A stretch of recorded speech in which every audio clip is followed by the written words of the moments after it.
Bonjour, bonsoir, qu'importe, j'espère que vous allez tous très bien. Aujourd'hui, on va faire 18 faits pour mes 18 ans et écoutez, bah, c'est parti.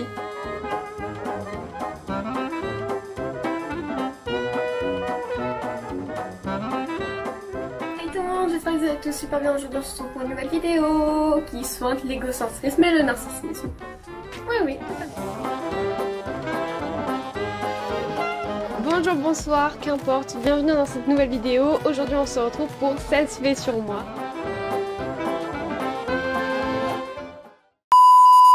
Fait numéro 1, je me suis présentée au bac avec la mention « doit faire ses preuves » sur mon bulletin du 3e trimestre alors que j'avais 16,5 de moyenne car selon mes profs, j'avais trop d'absence. Je suis Cancer, ascendant Scorpion, signe lunaire Lion, ce qui veut dire que j'ai le pire combo possible en astrologie. Ce qui explique mon caractère oscillant entre Katniss Everdeen des Hunger Games et Ariel dans La Petite Sirène. L'expérience la plus folle que j'ai vécue, c'est lorsque j'ai chanté sur la place de Milan avec un parfait inconnu. On a interprété Perfect de Ed Sheeran et Shallow de Lady Gaga et c'était probablement la première fois que je faisais quelque chose pour le plot. Mes go-to artistes sont Sabrina Carpenter, Olivia Rodrigo et Tate McRae. Même s'il y a un drama entre Olivia et Sabrina, franchement, leurs musiques sont tellement bien. Mais j'ai aussi une fascination un peu étrange pour les musiques de chez Rosenfeld. C'est grâce à Nuit Incolore qui en avait parlé dans une interview que j'ai découvert ça.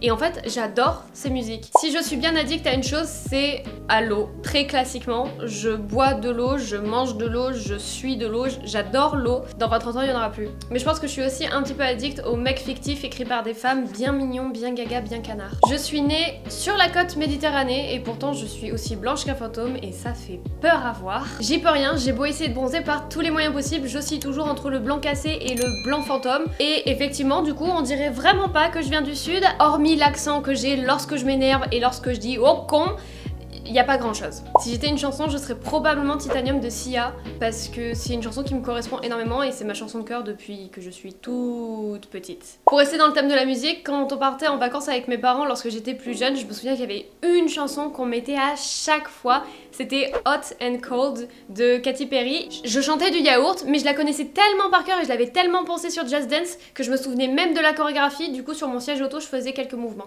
Bref, c'était n'importe quoi. Le personnage de livre qui me ressemble le plus, c'est très probablement Aileen de la saga Keleana écrite par Sarah J. Maas, tout simplement parce que j'ai le même mauvais caractère, le même sens du sacrifice parfois, et je suis tout aussi bornée que Keleana. Concrètement, je me retrouve en elle dans ses pires aspects et c'est pas pour me faire plaisir, mais au moins je peux me dire qu'elle est badass. Bon, le seul truc c'est que j'aimerais quand même avoir son niveau en maniement d'armes et en magie.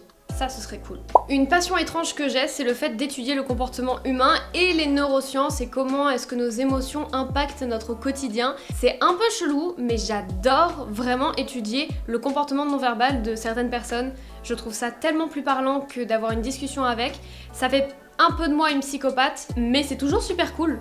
Je suis une psychopathe. Ma plus grande fierté est très certainement d'avoir une mère géniale. Je t'aime, maman. Non, vraiment, c'est tout. Je l'ai battue au beer pong à mes 18 ans. Elle s'est pris une sale cuite. C'était très drôle.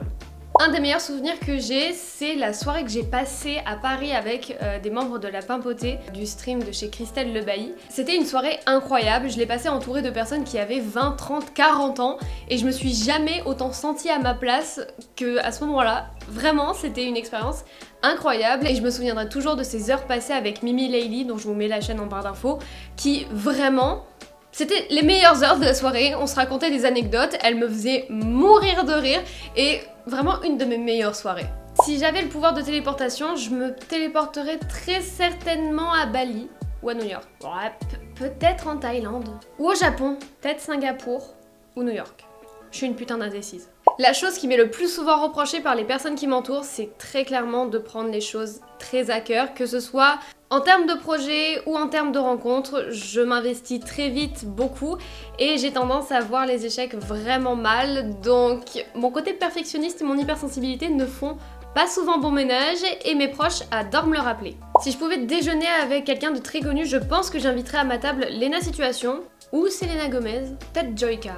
Ou peut-être Squeezie. Et au pire, je fais un big dîner Et j'invite toutes les personnes qui m'ont inspirée au cours de ces dernières années. Par contre, il va me falloir une très très longue table. Un truc que je regrette encore aujourd'hui et qui me suivra probablement très longtemps, c'est d'avoir fermé ma bouche beaucoup trop souvent dans le passé. Effectivement, je pense que à certains moments, j'aurais peut-être dû plus la fermer, mais je pense aussi qu'il y a quand même beaucoup de fois où j'aurais dû vraiment l'ouvrir pour de bon et exprimer ce que je ressentais. Mon pire défaut est, selon moi, mon impulsivité et mon impatience. Clairement, je suis pas faite pour attendre, j'aime que les choses soient faites vite et bien, et j'ai beaucoup de mal avec le fait d'avoir des délais et de l'attente et du retard, ça me laisse un goût amer en bouche. Et pour ce qui est de ma plus grande qualité, je dirais que ce serait mon empathie, même si ça me fait défaut parfois. Et enfin, dernier fait, j'ai fêté mes 18 ans le 7 juillet et en soufflant mes bougies, mon souhait c'était... Oula! Est-ce que je peux le dire? Ça porte pas malheur de révéler son souhait avant qu'il ne se soit réalisé? Vous savez quoi? On va dire que mon souhait c'était que ma 19e année sur Terre soit remplie de plein d'expériences et de challenges que je puisse relever. En vrai, c'était très sûrement de pas avoir la gueule de bois le lendemain. Spoiler, je l'ai eu. J'espère que cette vidéo vous aura plu, n'hésitez pas à la liker et à la commenter, et on se retrouve très bientôt pour de prochaines aventures. Bye!